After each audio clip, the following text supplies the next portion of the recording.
साल 1893 जर्मनी में एक 12 साल का बच्चा अपने पेरेंट्स को हमेशा के लिए खो देता है। जाते जाते वो उसके लिए कुछ पैसे छोड़ जाते हैं, बट फ्यूचर में ट्रैवलिंग के दौरान वो पैसे भी चोरी हो जाते हैं। लेकिन अपना सब कुछ खो देने के बाद भी उसके पास एक चीज बाकी थी, वॉचेस के लिए उसका अनस्टॉपेबल पैशन। और इसी पैशन के बेस पे उसने बना डाली वर्ल्ड की ग्रेटेस्ट वॉच कंपनी। ये कहानी है रोलेक्स वॉचेस की। जर्मनी में केवल 12 साल के हांस विल्सडॉर्फ अपने माता पिता की डेथ के बाद एक ऑर्फन बन चुके थे और उनके फ्यूचर में केवल अंधेरा ही अंधेरा था। ऐसे में रिलेटिव्स ने हांस के पेरेंट्स का बिजनेस बेच दिया और उन्हें बोर्डिंग स्कूल में डाल दिया। स्कूल के दौरान उनकी एक स्विट्जरलैंड के लड़के से दोस्ती हुई, जिसने उन्हें स्विट्जरलैंड की वॉच मेकिंग इंडस्ट्री के बारे में बहुत कुछ बताया। और ये सब जान के हांस के अंदर से आवाज आई कि उनका फ्यूचर इसी इंडस्ट्री में है। इसीलिए 1900 में केवल 19 साल की एज में वो जर्मनी छोड़ के स्विट्जरलैंड की ओर निकल पड़े। स्विट्जरलैंड में उन्हें क्यूना कॉर्डन नाम की एक वॉच मेकिंग कंपनी में जॉब मिल गई। यहाँ उनका काम था डेली कई 100 पॉकेट वॉचेस की एक्यूरेसी को चेक करना। और इसी काम को करते करते उनके अंदर परफेक्ट वॉचेस बनाने का पैशन डेवलप हो गया।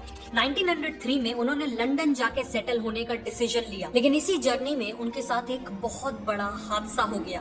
उनके पेरेंट्स से मिले हुए पूरे 33,000 जर्मन गोल्ड मार्क्स चोरी हो गए। ये उनके लिए एक बहुत बड़ा सेटबैक था, लेकिन उनके पास आगे बढ़ते रहने के अलावा और कोई ऑप्शन नहीं था।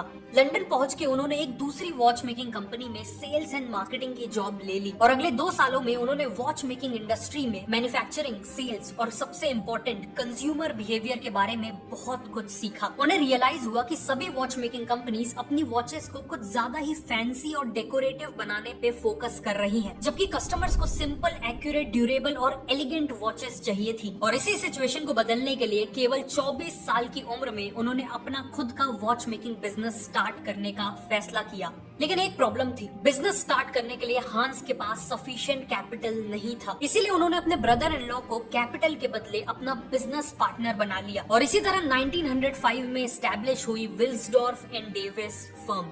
सबसे पहले उन्होंने देखा कि ट्रैवलर्स को एक वॉच कैरी करने की बहुत जरूरत होती है, ताकि वो टाइम पे ट्रेन्स या बसेस पकड़ सके और अपनी डेस्टिनेशन तक टाइम पे पहुंच सके। इसीलिए उन्होंने स्पेसिफिकली ट्रैवलर्स के लिए पॉकेट वॉच बनाने का फैसला किया। उन्होंने नॉर्मल वॉचेस के कंपैरिजन में इस वॉच का साइज छोटा रखा, ताकि ट्रैवलर्स इसे इजिली कैरी कर सके। और साथ में इसका पाउच हाई क्वालिटी लेदर से बनाया, ताकि प्रीमियम दिखने के साथ साथ ट्रैवलिंग के दौरान ये टूटे नहीं। उन्होंने इस वॉच का नाम रखा पोर्टफोलियो पॉकेट वॉच और कंपनी के फर्स्ट प्रोडक्ट के हिसाब से ये काफी सक्सेसफुल हुई।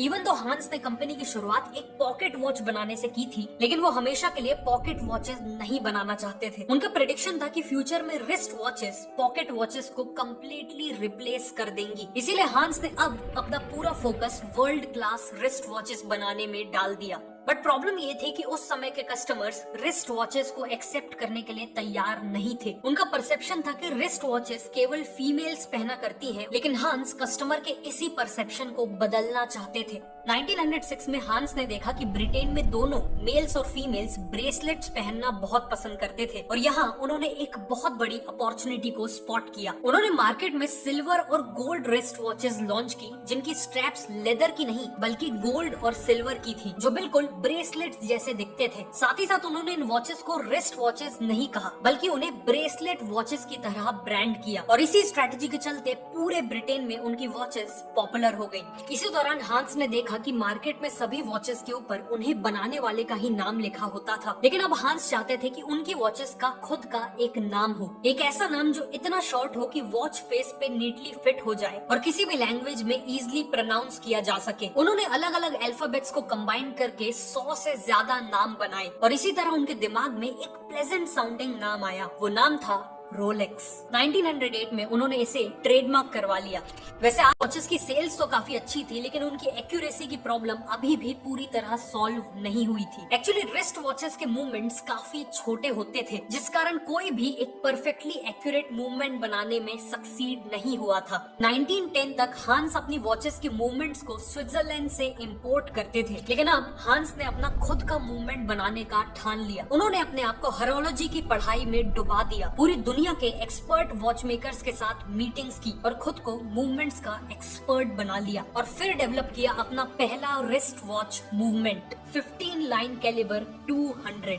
उन्होंने इसे स्विट्जरलैंड के ऑफिशियल क्रोनोमीटर टेस्टिंग इंस्टीट्यूट में सर्टिफिकेशन के लिए भेजा। वहाँ इस पे रिगरस टेस्ट हुए, जिसके बाद ये पूरे वर्ल्ड का पहला रिस्ट वॉच मूवमेंट बना जिसे क्रोनोमीटर सर्टिफिकेट मिला। बेसिकली हांस ने वर्ल्ड का सबसे एक्यूरेट रिस्ट वॉच मूवमेंट बना लिया था। इस इनोवेशन के चलते रोलेक्स की रेपुटेशन काफी बढ़ गई और अब उनकी वॉचेस केवल ब्रिटेन नहीं बल्कि बाकी यूरोपियन कंट्रीज में भी एक्सपोर्ट होने लगी। 1914 तक हांस ने ब्रिटेन में विल्सडॉर्फ एंड डेविस के मल्टीपल ऑफिसेज सेटअप कर लिए थे। 60 से ज्यादा एक्सेप्शनल लोगों की टीम भी तैयार कर ली थी और बिजनेस लगातार ग्रो हो रहा था। लेकिन फिर एक मेजर इवेंट ने उनकी ग्रोथ स्टोरी में ब्रेक लगा दिया, वर्ल्ड वॉर 1। वॉर का खर्च निकालने के लिए ब्रिटिश गवर्नमेंट ने वॉचेस पे 33% की एक्सपोर्ट ड्यूटी इम्पोज कर दी, जिस कारण रातों रात फॉरेन कॉम्पिटिटर्स के कंपैरिजन में रोलेक्स के प्राइसेस 33% से बढ़ गए और उनकी सेल्स क्रैश हो गई। इस क्राइसिस को सरवाइव करने के लिए हांस को अपनी पूरी कंपनी को ब्रिटेन से स्विट्जरलैंड शिफ्ट करना पड़ा। अभी तक तो रोलेक्स केवल उनकी वॉच ब्रांड का नाम था, लेकिन स्विट्जरलैंड आके उन्होंने अपनी कंपनी का नाम भी रोलेक्स वॉच को लिमिटेड कर दिया और अपने कई बिजनेस ऑपरेशंस को वापस जीरो से स्टार्ट किया। वॉर के चलते लग्जरी वॉचेस का मार्केट क्रैश हो चुका था, लेकिन तभी हांस ने एक बहुत इंटरेस्टिंग ट्रेंड ऑब्जर्व किया। सडनली वर्ल्ड वॉर 1 में लड़ने वाली आर्मीज की तरफ से रिस्ट वॉचेस की बहुत डिमांड आ रही थी। एक्चुअली वॉर के दौरान सभी सोल्जर्स को टाइम देखना बहुत जरूरी होता है ताकि वो सभी अपने एक्शंस जैसे कब फायर करना है, कब आगे बढ़ना है वगैरह को प्रॉपरली कोऑर्डिनेट कर पाए। ऐसे में टाइम देखने के लिए पॉकेट वॉचेस को यूज करना प्रैक्टिकल नहीं था, क्योंकि केवल टाइम देखने के लिए सोल्जर्स को अपनी राइफल नीचे रखनी पड़ती थी, कोट खोलना पड़ता था और फिर वॉच निकालनी पड़ती थी। इसीलिए आर्मीज रिस्ट वॉचेस पे शिफ्ट होने लगी, जिसमें टाइम देखना बहुत आसान था। इसे देखते हुए रोलेक्स ने सोल्जर्स के लिए अपनी ट्रेंच वॉचेस लॉन्च की। इन वॉचेस का ग्लास अनब्रेकेबल था और बॉडी काफी स्ट्रॉन्ग थी और इसमें लुमिनेसेंट रेडियम आवर हैंड दिया हुआ था ताकि लो लाइट में भी सोल्जर्स टाइम देख सके। इन्हीं ट्रेंच वॉचेस ने रोलेक्स को वॉर के दौरान भी अच्छा बिजनेस करने में हेल्प किया। वर्ल्ड वॉर 1 के सोल्जर्स को लोग अपनी अपनी कंट्रीज में हीरो की तरह मानते थे और जब लोगों ने अपने हीरोज को रिस्ट वॉचेस पहने देखा तो वो भी तेजी से रिस्ट वॉचेस पे शिफ्ट होने लगे। और जैसा हांस ने सोचा था, रिस्ट वॉचेस ने पॉकेट वॉचेस को कम्प्लीटली रिप्लेस कर दिया। लेकिन अभी भी रिस्ट वॉचेस में एक बहुत बड़ी प्रॉब्लम थी, इनकी एक्यूरेसी बिगड़ जाती थी अगर डस्ट या पानी इनके अंदर चले जाए। और हांस अब इसी प्रॉब्लम को सॉल्व करना चाहते थे। उन्होंने ठान लिया कि वो एक ऐसा वॉच केस बनाएंगे जो बेहद टाइट हो, इतना टाइट कि उसका मूवमेंट कभी भी डस्ट, हीट और सबसे इम्पोर्टेंट वाटर से डैमेज नहीं हो पाएगा। हांस ने देखा कि अभी तक सभी वॉचेस एक स्नैप ऑन मैकेनिज्म से बनाई जाती हैं, मतलब वॉच के कंपोनेंट्स को सिंपली एक दूसरे के ऊपर फिट करके असेंबल किया जाता है, उसी तरह जैसे एक टिफिन बॉक्स को असेंबल किया जाता है। लेकिन इसी कारण वॉच में छोटे छोटे गैप्स रह जाते हैं जिससे डस्ट और पानी अंदर चला जाता है। इसीलिए रोलेक्स ने पहली बार स्क्रू ऑन मैकेनिज्म के साथ एक वॉच केस को डिजाइन किया, जिसमें वॉच कंपोनेंट्स में ग्रूव्स होते थे, जिस कारण ये आपस में फिट नहीं बल्कि टाइटली स्क्रू हो जाते थे। साथ में हर इंपॉर्टेंट पॉइंट्स पे रबर की रिंग्स होती थी ताकि बचे हुए गैप्स भी फिल हो जाएं। फाइनली इस वॉच का वाइंडिंग क्राउन एक सबमरीन के हैच की तरह पूरी बॉडी को आपस में टाइटली सील कर देता था। ये वॉच बिल्कुल एक ऑयस्टर की तरह बिना किसी इंटरनल डैमेज के अनलिमिटेड समय तक पानी के अंदर रह सकती थी और इसीलिए इसका नाम पड़ा ऑयस्टर, द रोलेक्स ऑयस्टर। 1926 में लॉन्च होने वाली ये वॉच रिवॉल्यूशनरी थी और इसीलिए इसे प्रमोट करने के लिए भी रिवॉल्यूशनरी मार्केटिंग की जरूरत थी। हांस को पता चला कि मर्सिडीज ग्लाइड्स नाम की एक स्विमर है जिनका क्लेम था कि इंग्लिश चैनल को तैर के क्रॉस करने वाली वो पहली वुमेन थी, लेकिन कई लोगों ने उनके इस क्लेम को झूठा ठहरा दिया था। इसीलिए उन्होंने खुद को साबित करने के लिए डिक्लेयर कर दिया कि वो फिर से इंग्लिश चैनल को क्रॉस करेंगी और इस बार पूरी दुनिया की मीडिया के सामने। हांस ने मर्सिडीज को कांटेक्ट किया और उन्हें पहला रोलेक्स ब्रांड एम्बेसडर बनने का ऑफर दिया। रोलेक्स ऑयस्टर की वाटरप्रूफ कैपेबिलिटीज को प्रमोट करने के लिए मर्सिडीज अपनी स्विम के दौरान वॉच को अपने नेकलेस में अटैच्ड रखने वाली थी। उनके अटेम्प्ट की शुरुआत काफी अच्छी हुई और करीब 10 घंटे तक तैरने के बाद उन्होंने इंग्लिश चैनल का करीब 80% डिस्टेंस कवर कर लिया, लेकिन अनफॉर्चुनेटली उसके बाद वो एग्जॉस्ट हो चुकी थी, इसीलिए उन्हें तभी ही रेस्क्यू कर लिया गया। उनकी स्विम तो सक्सेसफुल नहीं हुई, लेकिन रोलेक्स ऑयस्टर को जब चेक किया गया तो वो परफेक्टली वर्किंग कंडीशन में थी। अनसक्सेसफुल अटेम्प्ट के बाद भी मर्सिडीज ग्लाइड्स अपने एफर्ट्स के चलते चारों तरफ पॉपुलर हो गई और उनके साथ साथ पॉपुलर हुई वर्ल्ड की पहली waterproof watch. Rolex Oyster. Hans ने मर्सिडीज और रोलेक्स को अपने एड्स में भी एक साथ दिखाया। इसके अलावा हांस ने रोलेक्स के सभी रिटेलर्स के पास ऑयस्टर को एक फिश टैंक के अंदर रखकर डिस्प्ले किया, जिसमें रियल फिशेस भी होती थी। 1928 में उन्होंने मिस एवलिन ले नाम की टॉप ब्रिटिश एक्ट्रेस को as a brand ambassador hire किया। इनके एड्स में भी एवलिन ने रोलेक्स ऑयस्टर पहनी थी और उनका हाथ एक फिश टैंक के अंदर था। इतनी यूनिक मार्केटिंग स्ट्रेटजी के चलते रोलेक्स ऑयस्टर के वाटरप्रूफिंग फीचर्स काफी पॉपुलर हो गए और इसने रोलेक्स की सक्सेस को नेक्स्ट लेवल पे पहुंचा दिया। लेकिन जहां पूरी दुनिया हांस और रोलेक्स की तारीफ कर रही थी, वहीं हांस अभी भी सेटिस्फाइड नहीं थे। एक्चुअली उस समय की वॉचेस कम्प्लीटली मैकेनिकल वॉचेस होती थी, मतलब इन्हें पावर किसी बैटरी से नहीं बल्कि एक मेन स्प्रिंग से मिलती थी। बेसिकली वॉच के क्राउन को घुमाकर इस मेन स्प्रिंग को टाइट करना पड़ता था। फुली टाइट होने के बाद ये स्प्रिंग स्लोली अनवाइंड होती थी और वॉच के कांटों को चलाती थी। सिंपली स्पीकिंग ये बिल्कुल एक चाबी वाले खिलौने की तरह काम करती थी। इन वॉचेस को हर 2 दिन में वाइंड करना पड़ता था और ऑयस्टर के केस में अगर वाइंडिंग के बाद क्राउन को अच्छे से टाइट ना किया जाए तो पानी अंदर जा सकता था। इसीलिए हांस का अगला गोल था एक फुली ऑटोमेटिक वॉच बनाना। हांस सालों तक इस प्रॉब्लम को सॉल्व करने में लगे रहे और फाइनली उन्होंने इन्वेंट किया परपेचुअल रोटर का। ये बेसिकली एक सेमी सर्कुलर रोटर था जो वॉच के अंदर पूरा 360 डिग्री तक घूम सकता था। ये रोटर मल्टीपल गियर्स के थ्रू मेन स्प्रिंग से कनेक्टेड होता था। डेली लाइफ में वॉच को पहनने वाला जब अपने हाथ या रिस्ट को मूव करता था तब ये रोटर घूमता था, फिर गियर्स के थ्रू ये एनर्जी ट्रांसफर होती थी और अल्टीमेटली मेन स्प्रिंग टाइट हो जाता था। मतलब केवल वॉच को पहने रखने से ही मेन स्प्रिंग वाइंड हो जाता था। ये वॉच ऑटोमेटिकली हमेशा के लिए यानी परपेचुअली चल सकती थी और इसीलिए इसका नाम पड़ा द रोलेक्स ऑयस्टर परपेचुअल।